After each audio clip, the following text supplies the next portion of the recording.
Traders have been impacted by huge change over the years. They have evolved and adapted from shouting across a sea of people on the trading floor to negotiating telephone deals. The rapid rise of electronic trading continues to streamline workflows, and with that, new trends have emerged. Outsourced trading has dominated headlines in recent years, as banks, brokers, custodians, and even asset managers themselves have been busy launching outsourced trading desks amid a supposed surge in demand. Outsourcing hasn't typically been linked to the trading desk, but with buy-side pressures in the form of increased regulation, fee compression, and a changing working environment, asset managers, both small and large, are now looking at outsourcing execution as a way to cut costs. Today's trading desk is a shell of its former self, mostly vacant due to the current pandemic, which some providers claim has accelerated the demand for outsourced trading. We reached out to buy-side and former buy-side heads of trading, as well as the providers, to shed some light on this provocative trend. Outsourced trading was developed for the very small and startup firms who couldn't have a relationship with some of the bigger brokers like Goldman Sachs and Morgan Stanley because they were too small. They didn't meet the trading turnover requirements. So firms built up to essentially be a prime broker type outfit for lots of these small firms and would allow them the access to these as part of an umbrella group. You'd move your trading desk to a separate entity, and that separate entity is a private enterprise that has one client only. So that's the best case scenario of an outsourced company or entity. And there's a total alignment of interest between that company and your trading needs as an asset manager. In simple terms, outsourced trading is an externalized dealing desk, allowing clients to make significant savings on an IT operation and HR perspective, thanks to a mutualized platform. This trading desk provides an execution capacity on any kind of interest, any kind of market around the globe. We really view it more as a co-sourced arrangement than outsourced per se, and that's where we fulfill a particular mandate for the asset managers, providing them solutions that they need to fulfill. But what really happens is that you don't have one client, you have multiple clients. So there is a pooling of orders coming from many different asset managers to a private entity that wants to execute on behalf of many clients and while trying to be fair to all of them.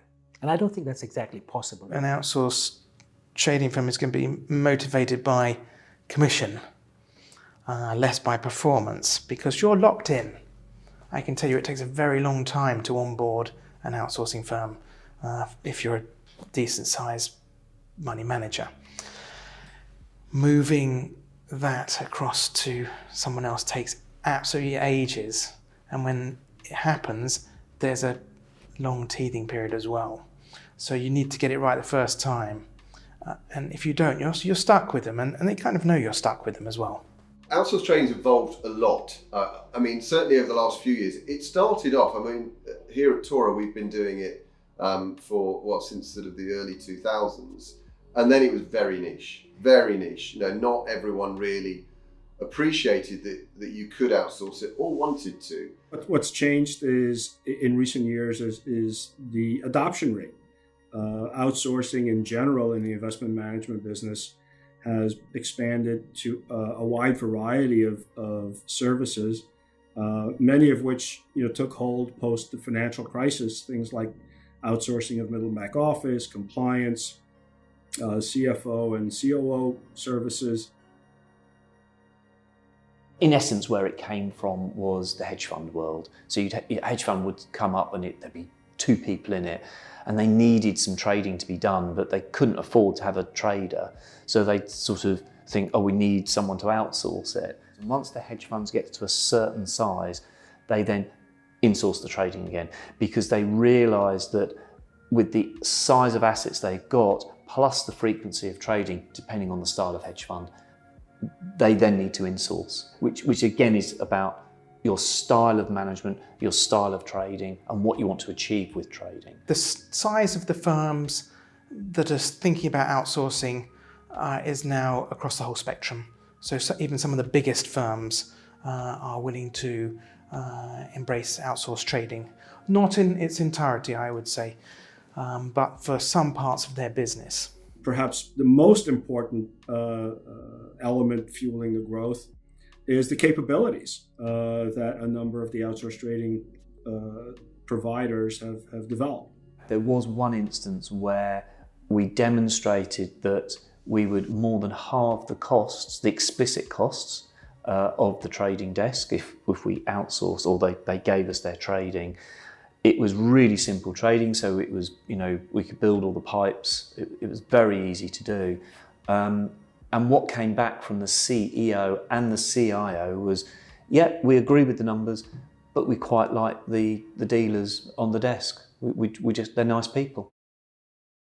Carl James has followed this trend for many years, after contributing to the construction of an outsourced dealing desk for a large bank earlier in his career.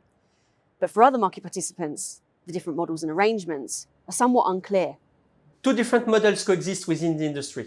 Model 1, the RTO model, which stands for Reception and Transmission of Orders. In that model, the insourcer acts as an agent of the client and operate the best selection and best execution on a predefined list of brokers and counterparty. The client is connected and visible on the market. This is a real outsourcing model. Model 2, the agency broker model. And in that model, the insourcer becomes a legal counterparty of the transaction of the client. This is a principal model. Whatever you call it, match principle, riskless principle, but this is principle. So the client gets disconnected from the market and is not visible anymore. Sometimes the drawback of this is that the broker may view the outsourced firm more as a competitor because they're stepping in between them and the client. This is especially the case if the outsourced provider is also providing brokerage services in other areas. So at BNP Paribas, we are offering the RTO model. We'll dedicate and hire one particular trader to cover one particular manager, and that trader's sole interest and focus is that one manager. We operate execution on our client's behalf and under their name, as if it will be an in-house dealing desk. Even though the execution is outsourced, the clients remain visible by the sell side as they keep the direct legal relationship with their brokers. The outsourced trading solution can serve as in one of two ways. One, as a supplement to an existing internal trading operation with investment managers, or at the other extreme, it can serve as a complete replacement for an internal trading operation. On the other side of it is how does a firm want to engage with an outsourced trading firm? So do they want to outsource everything, i.e. not have any traders, and just basically push everything from your portfolio manager to a trading desk? Or do they want to just do part of it? So do they want to do it on a regional basis? So say you're a manager in Hong Kong, you don't want to make your traders work 24 hours a day. So you say, well, look, I'll just outsource my night desk essentially to the US. So it's just a portion. And others maybe just use it for holiday cover. Yeah, so typical outsourced trading is viewed as agency brokerages, and that's what they perform. They hire sales traders to cover multiple accounts and execute trades for their end clients. The way we operate is more unique in the sense that we operate on behalf of the end client, the asset manager, and perform trades on their behalf, but are able to face the street and trade in the client's name such that the trades are settled against the end client. In this vein, we are viewed as buy-side traders by the bulge bracket firms. The primary difference between outsourced trading and an agency desk is the ability to interact with the street as a client. Typically, outsourced trading desks have a much greater integration and partnership with clients than a traditional agency broker. Outsourced trading occupies a unique position in the marketplace, structured like a buy-side desk, and interfacing with the street as a paying client, yet not attached to a singular fund or group of funds. If practiced properly, outsourced trading should be a buy-side trading solution. It should not be a sell-side trading desk. And what I mean by that is, as an agency trading desk, you as the broker is taking the order and executing the order. You are not in a position to, take the order and route it out to other brokers on behalf of your clients. An outsourced desk tends to have a deeper partnership and integration with their clients. including functions like managing overall wallets or the ability to see positions in portfolios, and really enables them to be a much more strategic partner across the portfolio management process. I think most agency desks tend to be reactionary relationships, whereas a good outsourced trading desk should be a proactive partner, in monitoring both the portfolio and markets. To be the most effective, an outsourced trading provider must act as a buy side, clearly, as an extension of the investment manager, and then position itself as such on the market to trade at the best interest of its client. The main differences are attached to models. So clients who are looking for outsourcing these functions to a provider must answer the 4 following questions. Question 1, who is the counterparty of my transaction? Question 2, are my transactions affected by any potential conflict of interest? Question 3, is my provider broker neutral or not? And question 4, is my provider fully independent of any buy or sell side arm of its own organization? The best way to describe the various types of providers is looking at the 3 different buckets. One would be the independent firms who do nothing but outsource trading. Second would be brokerage firms or investment management firms who have an outsourced trading solution that they're providing from within their organizations. And then third would be sort of call it the hybrid, where they are brokerage firms who are providing that service, but they are either segregated businesses or walled off businesses within the larger organizations. So some are providing that umbrella service, some are providing the niche service, some are putting traders in a buy-side firm's office, so they're not losing those communication links. And there's plenty of other niche providers who are doing the specialist trading. There are key differences, and I think probably the biggest one is that some outsourced trading providers look very like brokers, and they are essentially brokers, or even a subset of actual brokers. And so then I have to make the decision, is this really the kind of outsourcing I want? A number of the key differences are obviously the products that are traded, the regions that are covered, separately the types of individuals and members that are covering these asset managers. So are they former buy-side traders? Are they former sell-side traders? What are their capabilities and sort of expertise? And then the other piece that you should look at is what other services can we tack onto the outsourced trading? Because obviously trading is just the end point of the life cycle of the trade. So before that, there's the fund management piece, and in between, there's all the technology. And so having a provider that can help with your technology solution so that you can see the straight through process, and I've always got the information as a manager so I know what's happening. Outsourced dealing fits very neatly with a number of the other services that we outsource today with investment managers. So for example, fund administration, global custody, sitting alongside perhaps middle office and outsourced dealing is a very neat package, and can bring further economies of scale when you add in that extra of dealing services. When you are using your custodian to do your trading as an outsourcer, you're putting all your eggs in one basket.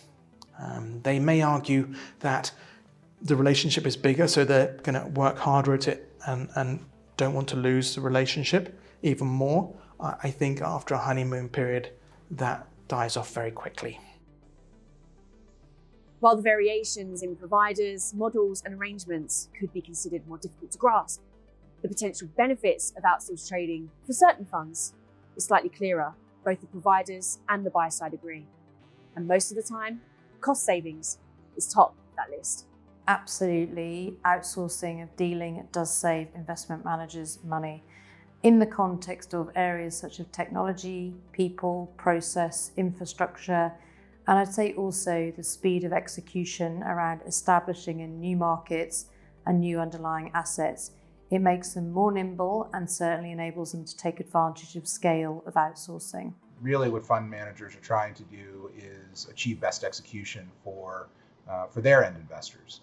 And what StoneX does is provides best-in-class trading ability capabilities to our clients, where we're saving them money on the execution. In these times, hiring people is hard anyway, but hiring the right people and coverage, and if you're looking for 24-hour trading, which more and more funds are across asset classes, these costs can really mount up.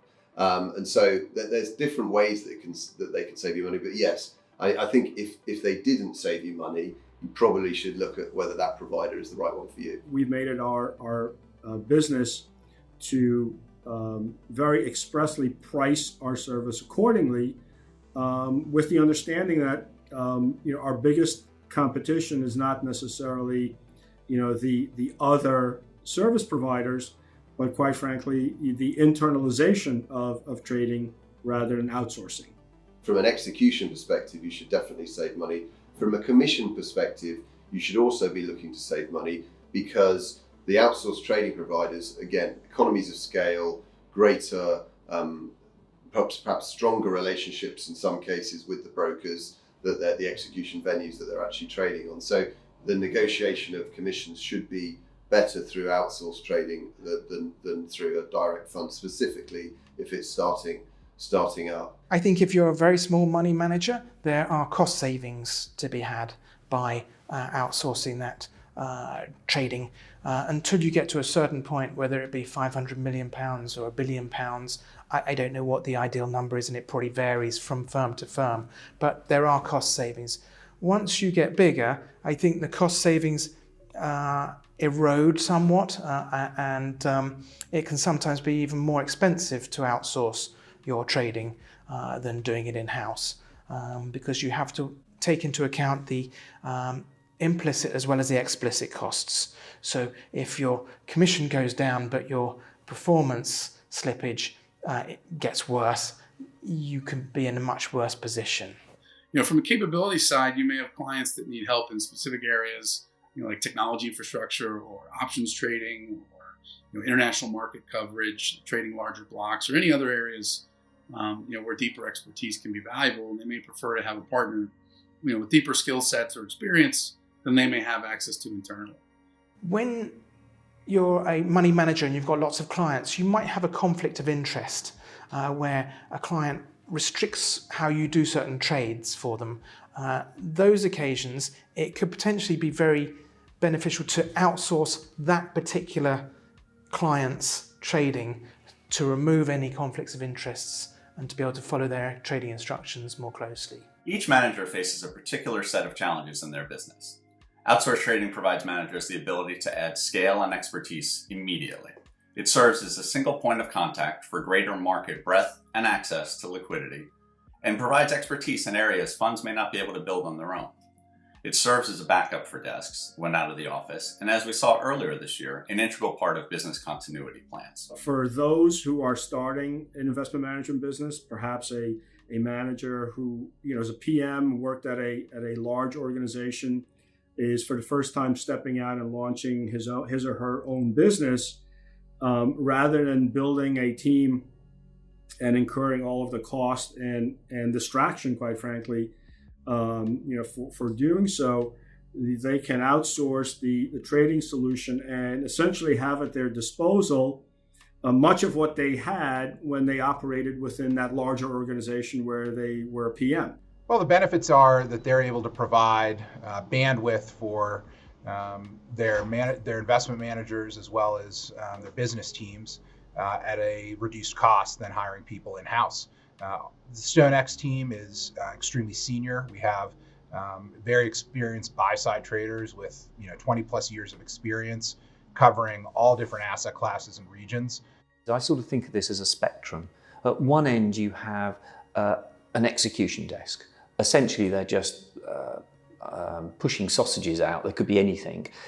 I get an order in, I then just push it to somewhere, it gets executed, I pull it back and I push it downstream.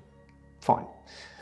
Then if you go to the other end of the spectrum, you have really alpha generative buy-side traders who are aligned, morphing really into portfolio managers, because then they're able to make alpha decisions. If you're at this end of the spectrum, the benefits are pretty low because you've actually invested the time and effort in putting forward good technology, good processes, and good people who can engage with the markets, who we've already said are very complex and they can navigate their way through. But they also know a lot about the how the portfolios are constructed. They know about the investment decisions. So they're really a tight team.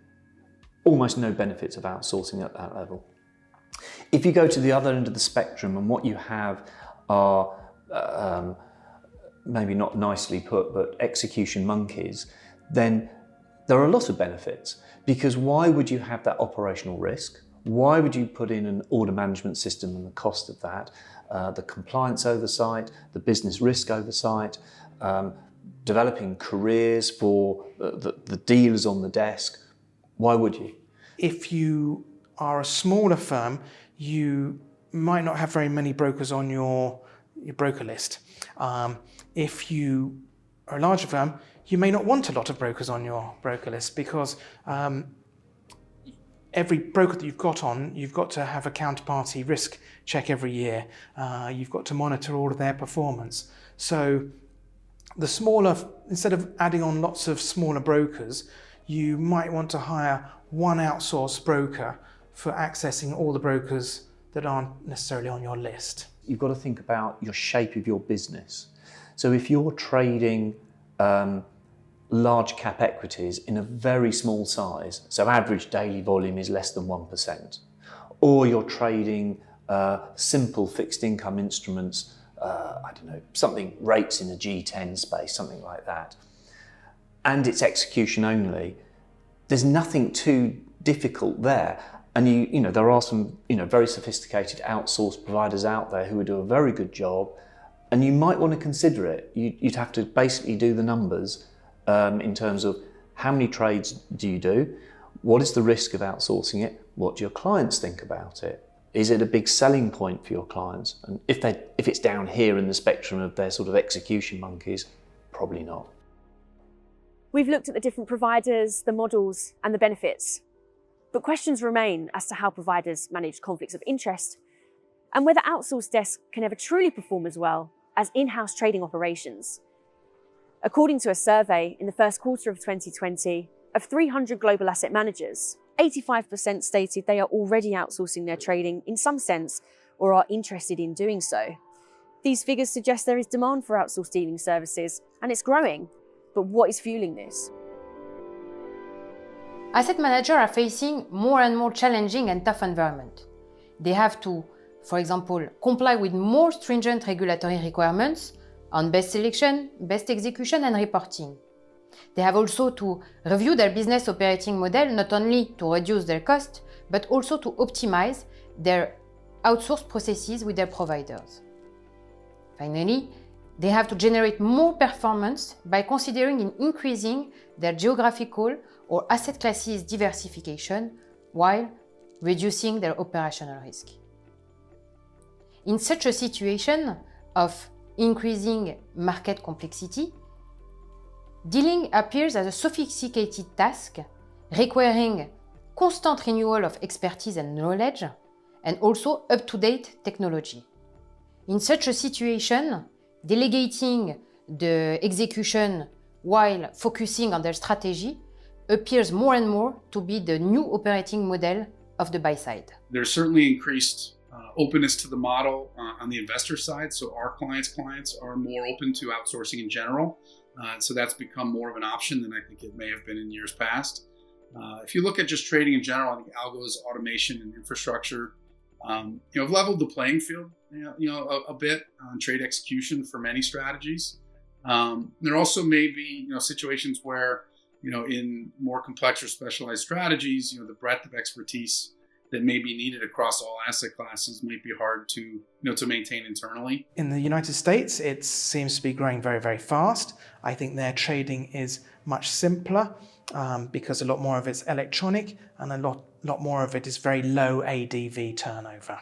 So they have a lot less voice trading in the States. I think the demand certainly over the last 12 months for outsourced trading has grown, particularly in Europe and to a certain extent Asia, where outsourced trading has been less accepted and less understood. So we certainly see that ourselves as a global firm, the European side of the business is growing significantly as more and more articles are written, there are more fireside chats, be that trade tech, be that your magazine. So I think it's becoming far more acceptable to outsource trading, and hence we are seeing that. As fee compression and margin challenges have increased, we've seen a continued focus on greater operational efficiency. The increased focus has allowed investors to be more receptive to the idea of outsourcing certain business functions, with outsourced trading being the primary beneficiary. I think there's more demand, and it's become a trend in the industry. So not limited to outsourced trading, but across the financial services. So partly, obviously, it's the prevalence of the internet and the cloud. So people are able to do more with less resources. The other reason is just technological development. StoneX has benefited from being, having our traders all over the world. Our outsourced group is scattered all over the country. We have connectivity to every single market in the world across asset classes. And so whereas investment managers used to need to have all of their traders sitting there in front of them or outside of their office, now remote working and technology has come to the fore. I think what we've seen is a maturing of financial markets. So you look all the way back to MiFID I, which was a reaction, in my opinion, a reaction to the electronification of equity markets.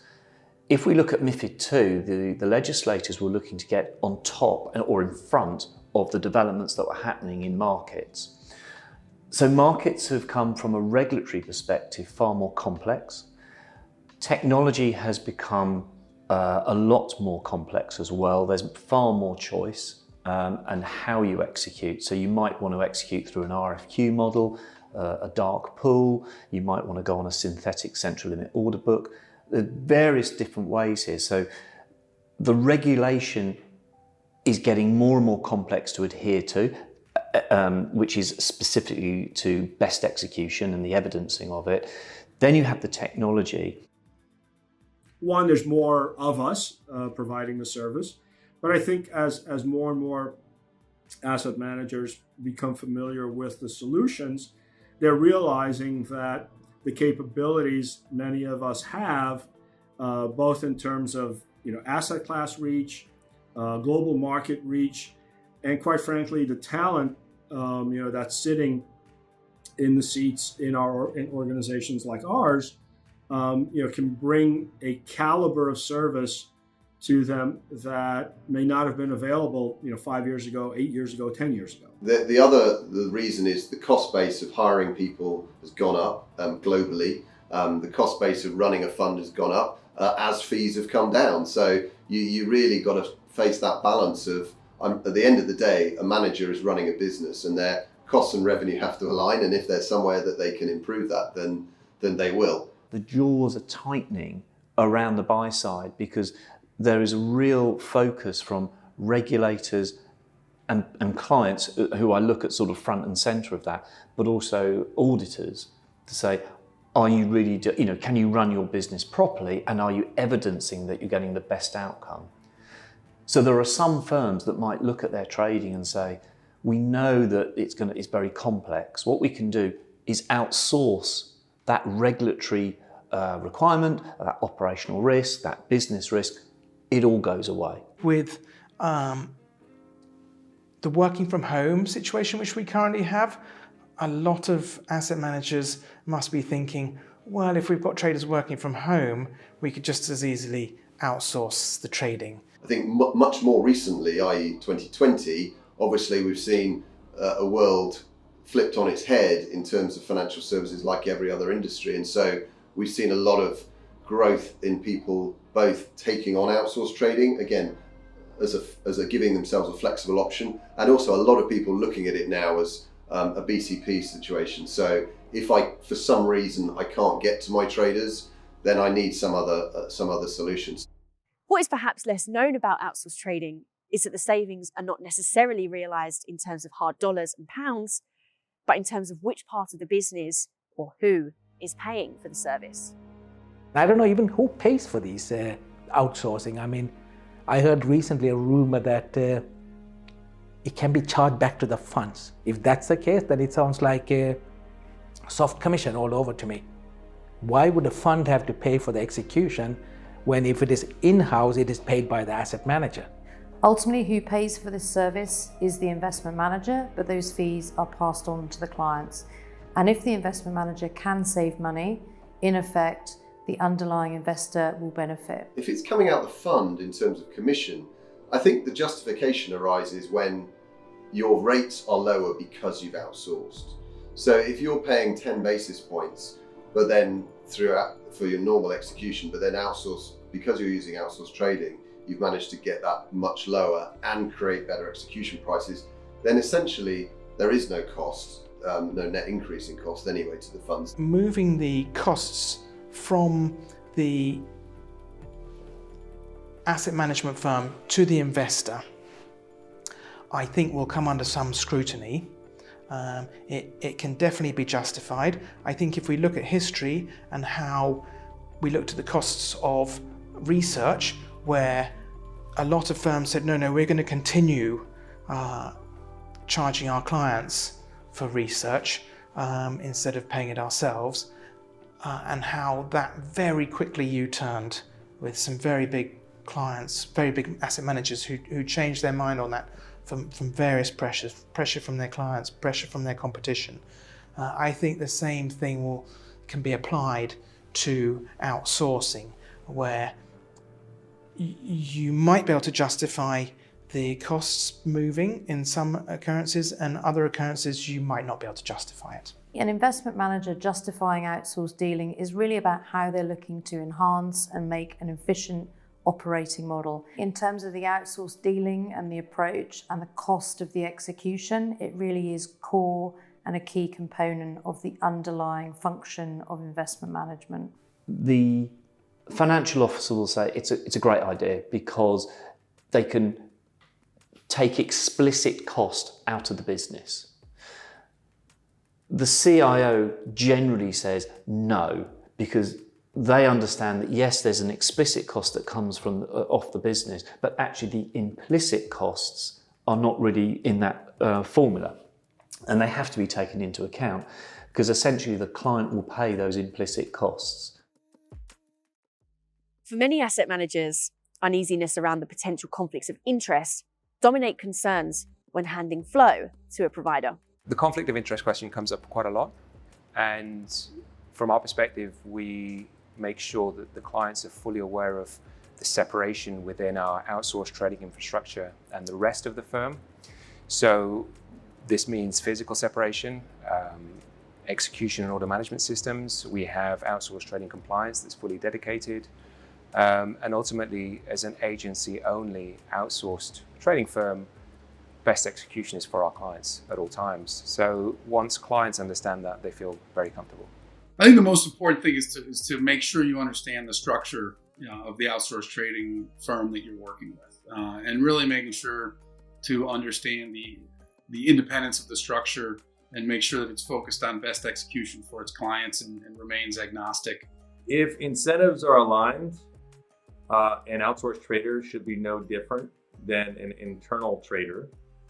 If the outsourced trader works in a firm where you're being incentivized to pitch trade ideas, obviously there is a conflict of interest there. There could be conflicts of interest, but that is really for the outsourced provider to demonstrate that they can manage those. So you could have a very large order from one client and a large order in the same direction from another client.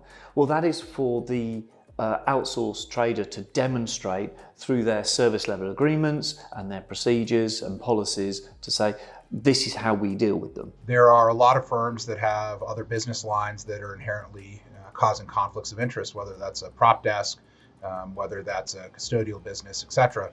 And at StoneX, we have a segregated outsourced business where there is no sharing of information across different business lines. It's important for managers to understand the structure of their partners. To satisfy fiduciary responsibilities, ensure your provider has an independent structure with a clear separation of systems, data, and infrastructure.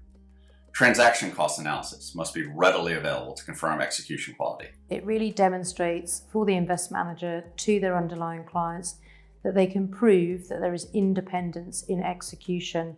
Alongside that, we provide very comprehensive reporting on each underlying transaction, as well as monthly and quarterly reporting back to demonstrate how we've delivered to the expected benchmarks. You're going to have to still measure the performance of those trades. You can never rely on a broker to give you the performance analytics alone. You need something independent. I think your investors will require you to have something independent, so you still need to do that. And that's partly because the onus of best execution remains with the asset manager. It doesn't move from the centralized trading desk to the outsourced broker. Whatever the outsourced broker is promising you, they'll do the best job ever. If you cannot assess quality of execution, how do you know you're getting best execution? And the flip argument to that is, how do you know, if you can't do that, how do you know that your in-house trading desk is doing a good job? Well, it's easy. There's an alignment of interest. The in-house traders work for the asset manager. They have a singular objective of doing the best for their clients. Furthermore, the head of desk is responsible for, on a continuous basis, assessing the execution quality. So a lot of the best execution is not documentable really, because it's done at the desk on a daily basis. It's also worth remembering that you're going to lose some control when you're handing something outside of your firm. I feel that traders who are trading for their own book will do a better trade than if they're dealing with someone else's money. So I think that concept applies equally to when you're passing your trades outside of your firm to an outsourced broker. Neil raises an important point on execution performance. Is it possible for an outsourced provider to match or even outperform a centralized buy-side trading desk? There is no reason why a trading desk at an outsource shouldn't be as good as in-house, because they are both traders at the end of the day.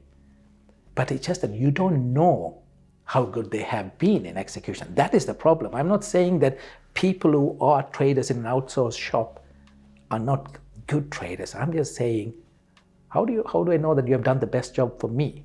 Yeah, the capabilities certainly rival what any large, well-funded, well-developed asset manager may have. There's always going to be nuances to how portfolio managers and investment teams want to see, trades managed. But I think, that's points out the importance of a close relationship between the investment team and any in-house traders in a hybrid model to really make sure that outsourced trading desk can get oriented around the investment process and the style, to ensure that the trade execution is at the level it needs to be for that firm. I would put forward that yes, an outsourced trading desk can perform just as well as a in-sourced, but depending on the instrument, the size, and the market conditions.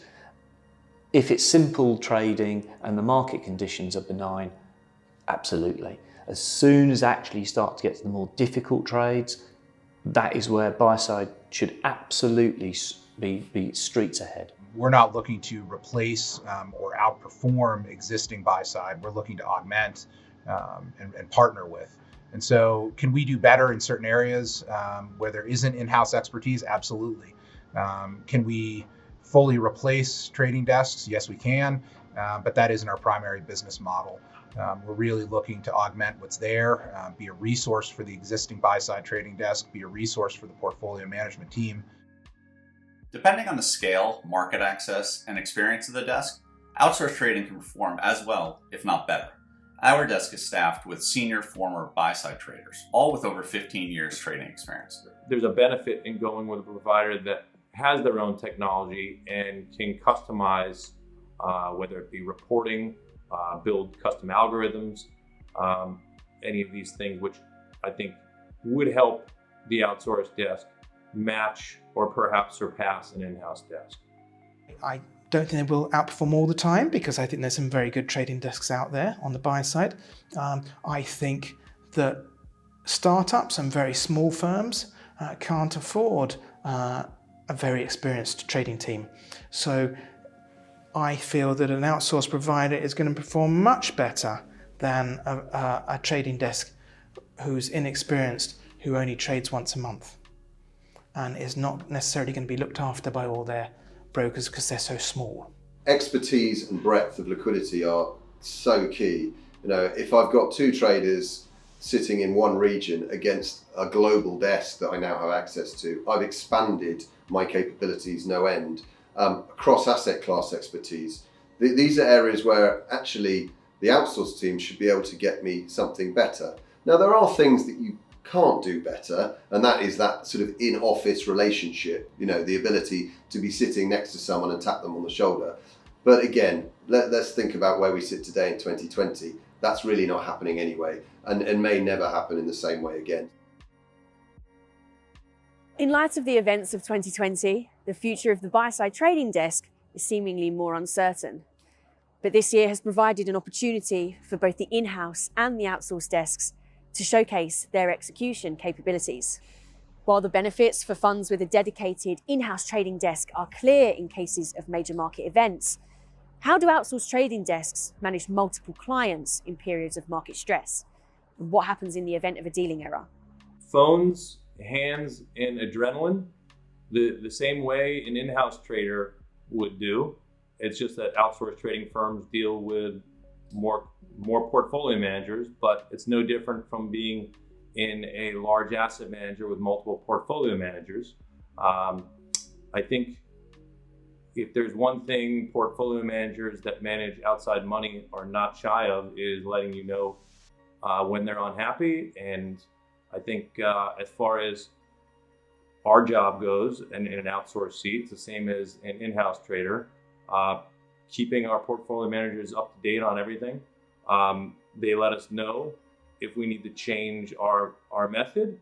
And other than that, you just do the best you can. Outsourced desks need to be structured to accommodate the variable market volumes at all times. You know, it's not just a thing in major market events. You know, they're certainly going to have spikes where it becomes much more of a sensitive topic. But it really involves, you know, having coverage models that are based on teams, you know, where there's primary and backup traders assigned to accounts that have that familiarity, as well as philosophies and policies, you know, in place every day that drive fair and equitable treatment, you know, every client order, and really puts in place the muscle memory of balancing that at all times, you know, whether, you know, of all different levels of activity, you know, in the market across multiple clients. I think that consistency is very important. Having a good relationship with some top tier banks, that's great, but that's only part of the liquidity spectrum. You're also going to be hopefully engaging on buy-to-buy side with different platforms. It might be dark pools, and there are other platforms that you can look at to do buy-side to buy-side trading. There's also platforms where you can put in your own bids and offers, and you're engaging with retail, institution, hedge funds, corporates. So it's about any decent outsourced firm will look at various different ways. So during market volatility, everyone will have a tough time, but they need to understand how do they manage that. They've got other clients who may take priority over you, who they may rank higher than you. So you're not always you might not necessarily be their number one priority. We are hiring one trader dedicated to a particular asset manager. He or she is not covering multiple clients and trying to figure out whose call to answer or whose phone to respond to, but that person is dedicated exclusively to that one account. So in this way, he or she is only looking at their flows, working on their portfolio, and there really is no need or question about confusion of prioritizing accounts. Major market events require a desk structured for scale, one that can handle increased capacity seamlessly by leveraging teams and systems already in place. Our coverage models are designed for a familiarity with each account, not only by the primary trader, but for secondary traders and the larger team as well. Wells Fargo has a fiduciary responsibility to seek best execution on behalf of all clients and orders. And our connectivity, systems, and processes are in place to satisfy that obligation in any market environment. You know, if you look at your desk, and you know, traders should be relatively slow on slow days, and they should be active on active days.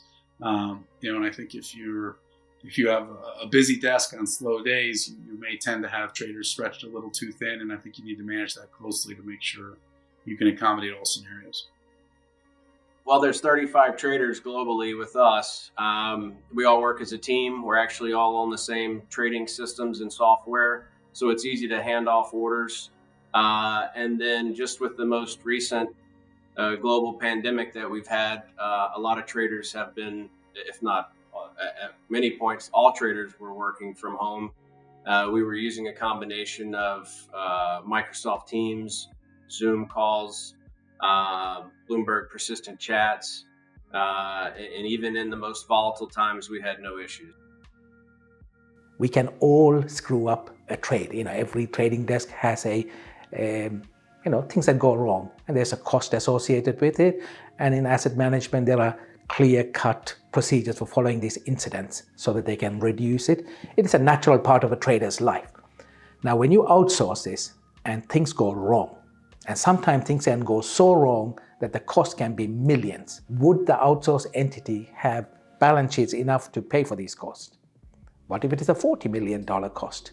Obviously, errors occur, and we do everything in our means to avoid them. So with that, we have a number of measures in terms of pre-compliance checks, fat finger rules, and a number of methods to hopefully limit orders. But yes, they do occur.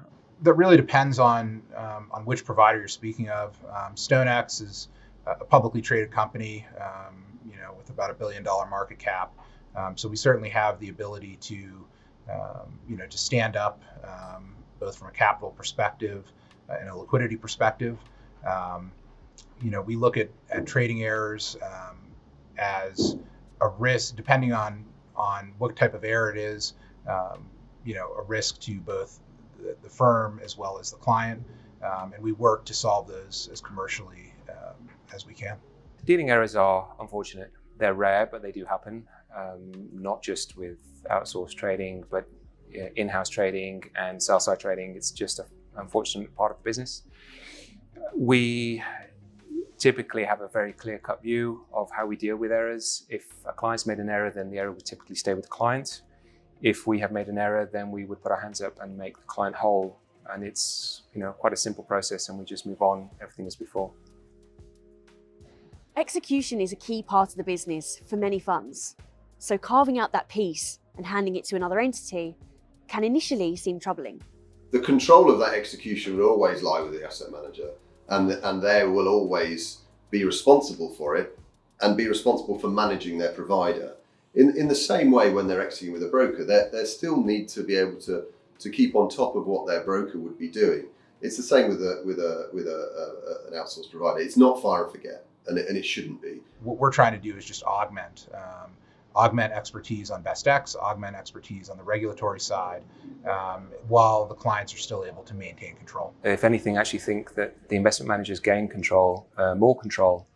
And this is through clearly various mediums of communication, but also the expertise of certain individuals on the desk that are specialized in their certain product.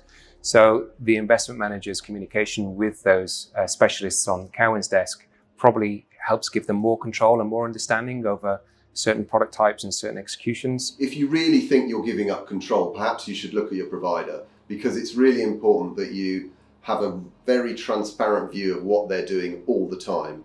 So having technologies essentially that will allow you to see real time what's happening with your orders. If you're thinking of doing outsourced trading, one of the things you're going to have to be concerned with is the control of information leakage. Your centralized trading desk feeds out little snippets of information, because if they feed out nothing, if there's no leakage of information, they're not going to get any information back. So they're very careful who they feed which information to. With an outsourced broker who's got multiple clients, and you don't know where you sit in their hierarchy of clients, you've got to think how you can control that information leakage, because you can't just switch to another. You can't really drip feed them with information. You have to tell them everything up front. So information leakage is probably one of the hardest parts of the outsourced trading relationship to manage for an asset manager. From justifying moving costs of execution to end clients, to grappling with potential conflicts of interest and losing control of an integral part of the business. Choosing to outsource execution is not an easy decision to make. And while it doesn't work for every fund, it's something that more and more managers will be considering, especially given the events of 2020. For the buy-side traders, many of whom see this as a potential threat to their jobs, they may wonder, is this trend a passing phase, like so many the industry has seen before? I think there will always be a place for buy-side traders in the future. There may be a difference in terms of scale as to whether there are more buy-side traders in-house as opposed to sitting on an outsourced trading desk. But essentially, we are buy-side traders. There will continue to be a role for the buy-side traders, but it might vary by firm and strategy. As the buy-side role evolves, the ability to leverage an outsourced trading provider only strengthens their own value proposition. I mean, we partner with the buy-side traders. Most of our traders are buy-side traders, so we have a number of examples where we've brought people in from the funds to our platform, and they continue to cover their portfolio managers who they used to work for internally. We think that most funds still need traders. They just don't necessarily need as many as they once have. The trend of outsourced management reminds me in some ways of the trend in transition management 10 or so years ago, where loads of firms started to offer transition management because they thought it was so profitable. It's a very complicated business.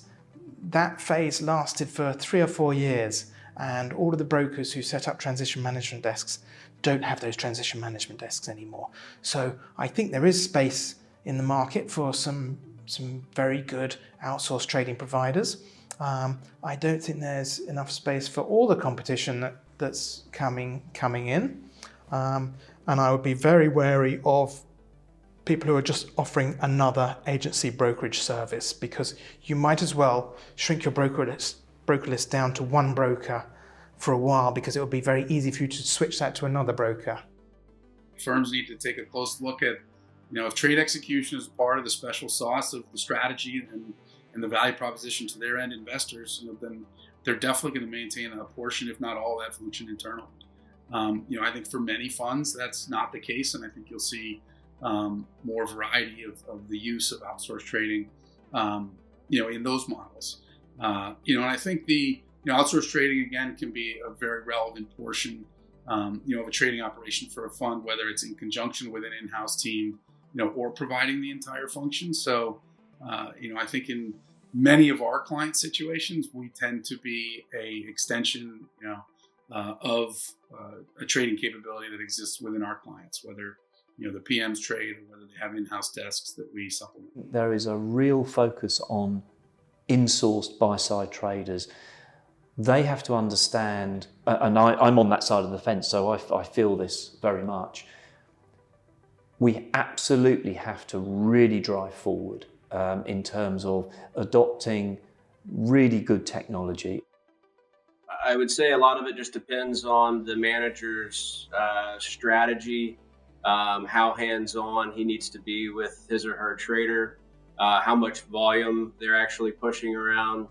There are also some managers that are always just going to be skeptical of the model.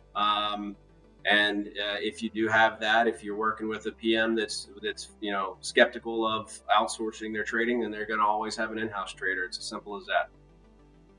I wouldn't underestimate the importance of having a strong relationship between the trading team and the portfolio management team.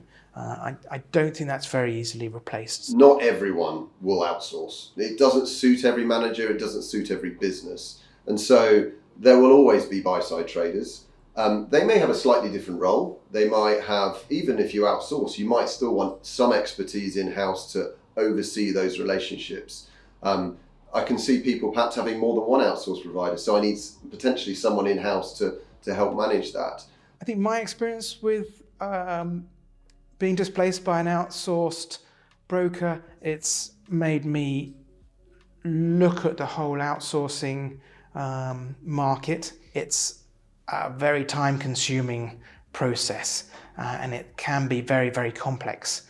So even when you've set it in action, it can still have quite a long teething period while you iron out all the intricacies of it. So I wouldn't take it lightly. I don't think it's something you can just switch, oh, we're going to outsource our trading desk, and it's as simple as that.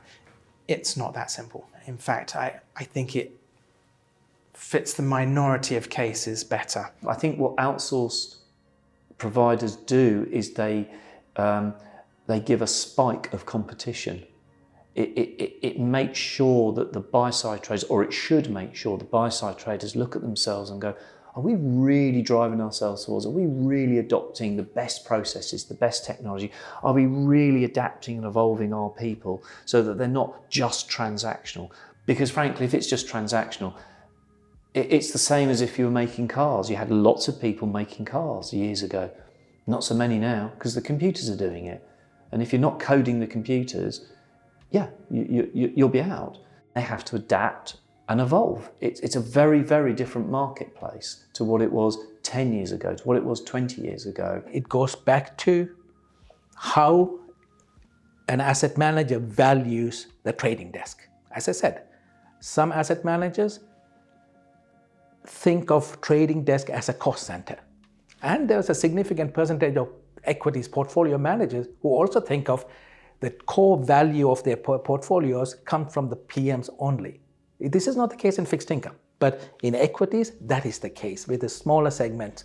So if you're not valued, there's a high chance that this is going to go out. But if an asset manager can see the value created by the trading desk, it's not going to go anywhere. I can't. I mean, it'll be absurd. It's like shooting yourself in the foot. What's the point in working so hard to be the best stock picker of something just to give away on the execution? My advice to traders would be to prove your worth, to build on your relationship with your portfolio managers, measure all the trades that you're doing and see where you can do better, and measure it and demonstrate it to your portfolio management team. Think about how they see you, try and explain to them in their language why your trading suits them better than an outsourced trading desk might. It's time for buy-side traders to prove their worth, and it's time for asset managers to realise and unlock the full potential that comes with an alpha generative and fully aligned in-house trading desk.